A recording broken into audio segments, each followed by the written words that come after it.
সহবাস কৰাৰ পিছত ফৰজ গুছল নকৰাকৈ সেহৰি কৰিলে ৰোজা হ'বনে নাই, অথবা ৰোজা অৱস্থাত সপোন দুখ হৈ গ'লে ৰোজা থাকে নে ভংগ হৈ যায়।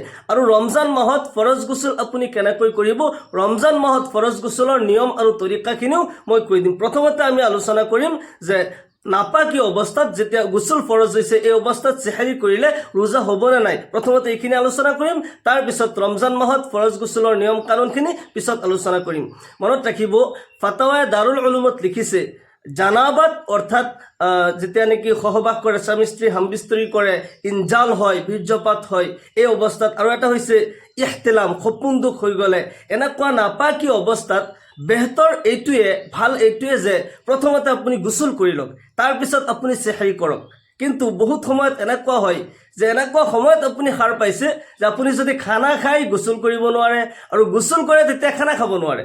যদি গোসলত ব্যস্ত হৈ যায় তেতিয়াহ'লে খানা খোৱাৰ টাইমটো পাৰ হৈ যাব, আজান হৈ যাব, যাৰ কাৰণে নেকি আপোনাৰ গোটেই দিনটো কষ্ট হ'ব।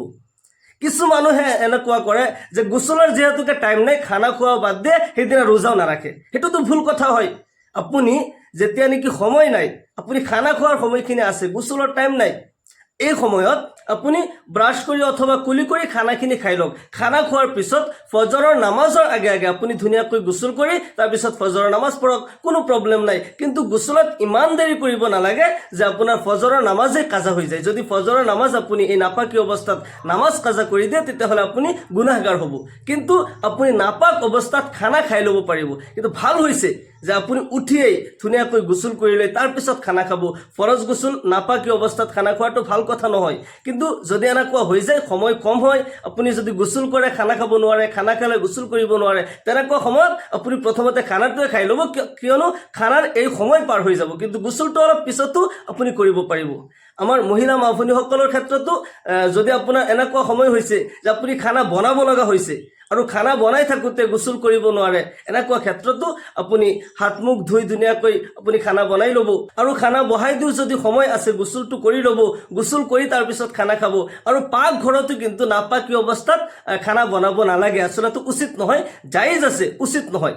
পাকঘৰত মহিলাসকলে কিছুমান আমল কৰিব লাগে, 3টা আমল কৰিব লাগে। মই এটা ভিডিঅ' এই চেনেলত দিছোঁ, আপুনি যদি চাৰ্চ কৰে অসমীয়াত লিখি যে যি নাৰী পাকঘৰত 3টা কাম কৰিব, এনেকৈ যদি আপুনি চাৰ্চ কৰে ইউটিউবত, এই ভিডিঅ'টি আপুনি পাই যাব। মোৰ ভিডিঅ'টোৱে আহিব, আপুনি চাই ল'ব মহিলাসকলে পাকঘৰত কেনেকুৱা আমলখিনি কৰিব লাগে। এই আমলখিনি কৰিলে আল্লাহ তাআলাই ভাগ্য খুলি দিয়ে, জীৱনত ৰহমত বৰকত নাজিল হয়, জীৱনত শান্তি আহে। আপুনি যদি পাৰে এই ভিডিঅ'টি চাই ল'ব। আৰু বেহতৰ হয় যে আপুনি পাক অৱস্থাত পাকঘৰত যাব লাগে, খানা বনাব লাগে। কিন্তু যেতিয়া এনেকুৱা সময় যে আপুনি চেহৰীৰ সময়ত উঠিছে, সময় কম, আপুনি নাপাকি অৱস্থাতো যাব লাগিব। কাৰণ যদি নোখোৱাকৈ আপুনি ৰোজা ৰাখে হয়তো আপোনাৰ কষ্ট হ'ব। আকৌ কিছুমান মানুহ আছে যে যদি খাব নোৱাৰে তেতিয়া ৰোজাও নাৰাখে। এনেকুৱা কথা নহয়, সেহৰি কৰাটো সুন্নত হয়। আমি সেহৰি কৰিলে আমাৰ ইয়াতে বৰকত আছে। নবী সাল্লাল্লাহু আলাইহি ওয়াসাল্লামে সেহৰি সেইকাৰণে কৰিছিল, যদি সেহৰি নকৰাকৈ ৰোজা ৰখাৰ আদত আপুনি বনাই লয় তেতিয়াহ'লে মানুহটো দুৰ্বল হৈ যাব। সেইকাৰণে সেহৰি আমি কৰিব লাগে। আৰু নাপাকি অৱস্থাতো খানা খালে, সেহৰি খালে আমাৰ ৰোজা হ'ব, কোনো প্ৰব্লেম নাই। কিন্তু ফজৰৰ নামাজৰ আগে আগে গোসল কৰি ল'ব, গোসল কৰি ফজৰৰ নামাজ পঢ়িব। 1 নম্বৰ কথা হৈছে যে আপুনি নাপাকি অৱস্থাত খানা খাব পাৰে, সেহৰি খাব পাৰে, আপোনাৰ ৰোজা হ'ব, কোনো প্ৰব্লেম নাই। আৰু ভাল হৈছে যে আপুনি আগতে গোসল কৰি আৰু তাৰপিছত খানা খাব। 2য় নম্বৰ কথা, ৰোজা অৱস্থাত যদি আপোনাৰ সপোন দুখ হৈ যায়, বহুত মানুহৰ ফজৰৰ নামাজৰ পিছত টোপনি যায় বা জোহৰৰ আগে আগে বহুত মানুহ টোপনি যায়, আৰু এই অৱস্থাত সপোন দুখ হৈ যায়, তেতিয়াহ'লে সপোন দুখ হৈ গ'লে ৰোজা থাকিব নে ভংগ হৈ যাব? মনত ৰাখিব, সপোন দুখটো কুদৰতী ফালৰ পৰা হৈছে, নিজৰ ইচ্ছাকৃতভাৱে হোৱা নাই, যাৰ কাৰণে ৰোজা অৱস্থাত সপোন দুখ হ'লে ৰোজা ভংগ নহয়। যদি ইচ্ছাকৃতভাৱে আপুনি বীৰ্যপাত কৰে তেতিয়া আপোনাৰ ৰোজা ভংগ হৈ যাব, বা স্বামী স্ত্ৰী হামবিস্তৰি কৰিলে, সহবাস কৰিলে ৰোজা ভংগ হৈ যাব, আৰু ইয়াৰ কাৰণে কাফাৰা দিব লাগিব। ইচ্ছাকৃতভাৱে ইনজাল কৰিলে আপুনি কাফাৰা দিব লাগিব। এটা ৰোজাৰ কাৰণে আপুনি 60টা ৰোজা ৰাখিব লাগিব। সেইকাৰণে ইচ্ছাকৃতভাৱে আপুনি বীৰ্যপাত কৰিব নোৱাৰে বা সহবাস কৰিব নোৱাৰে। যদি অনিচ্ছাকৃতভাৱে হয় আৰু এয়া কুদৰতী ফালৰ পৰা হয়, সপোন দুখ হয়, তেতিয়াহ'লে আপোনাৰ ৰোজা ভংগ নহয়।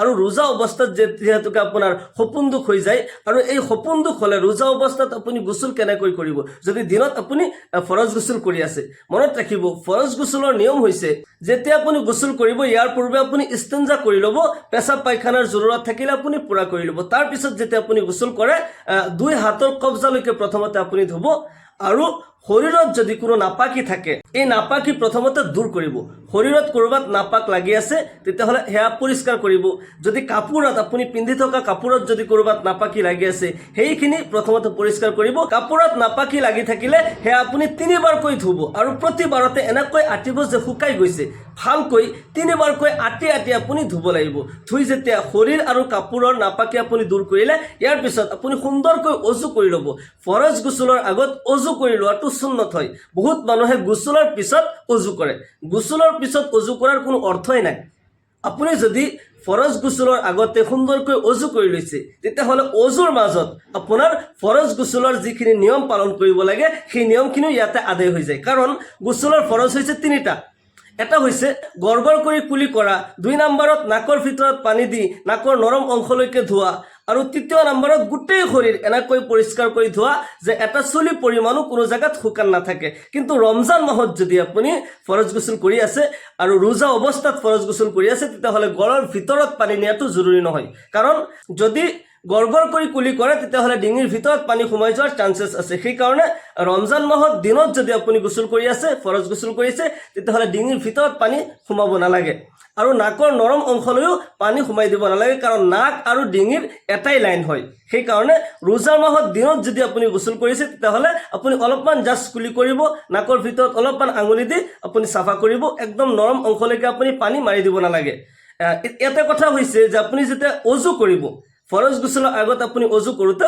প্ৰথমতে সুন্দৰকৈ দুইখন হাত কবজালৈকে ধুব তাৰপিছত আপুনি কুলি কৰিব কিন্তু গড়গড় কৰি নহয় ৰোজা অৱস্থাত আপুনি অজু কৰি আছে সেইকাৰণে মুখৰ ভিতৰত পানী দি 3বাৰ কুলি কৰিব কিন্তু ডিঙিৰ ভিতৰত নিব নালাগে ঠিক তেনেদৰে নাকৰ ভিতৰত পানী দিওঁতেও পানী জোৰে মাৰি দিব নালাগে অলপমান পানী মাৰি আপুনি নাকৰ ভিতৰত আঙুলি দি পৰিষ্কাৰ কৰি ল'ব কিন্তু নাকৰ ভিতৰত নৰম মাংসলৈকে পানী আপুনি সোমাই দিব নালাগে তাৰপিছত আপুনি মুখমণ্ডল ধৌত কৰিব 2 হাত কিলাগুটিলৈকে আপুনি ধুব তাৰপিছত গোটেই মাথা মাছাহ কৰিব তাৰপিছত 2খন ভৰি সৰু গাঁঠিলৈকে আপুনি ধুব এনেকৈ আপোনাৰ অজু হৈ যাব আৰু যেতিয়া আপুনি ফৰজ গুছলৰ আগত অজু কৰি ল'লে আপোনাৰ গুছলৰ ফৰজখিনিও আদায় হৈ গ'ল ইয়াৰ পিছত আকৌ আপুনি যদি গুছলৰ কাৰণে আকৌ ধুনীয়াকৈ সেইখিনি নিয়ম পালন কৰে গুছলৰ ফৰজ পালন কৰে তেতিয়া ভাল কথা আৰু ফৰজ গুছলৰ এটা দোৱা আছে নাৱাইতু আন গুছলি লিৰফইল জানাবাত নাৱাইতু আন গুছলি লিৰফইল জানাবাত এটো হৈছে ফৰজ গুছলৰ নিয়ত আপুনি নিয়ত নকৰিলেও কোনো কথা নাই আপুনি যেহেতুকে ফৰজ গুছলৰ নিয়মখিনি আদায় কৰিছে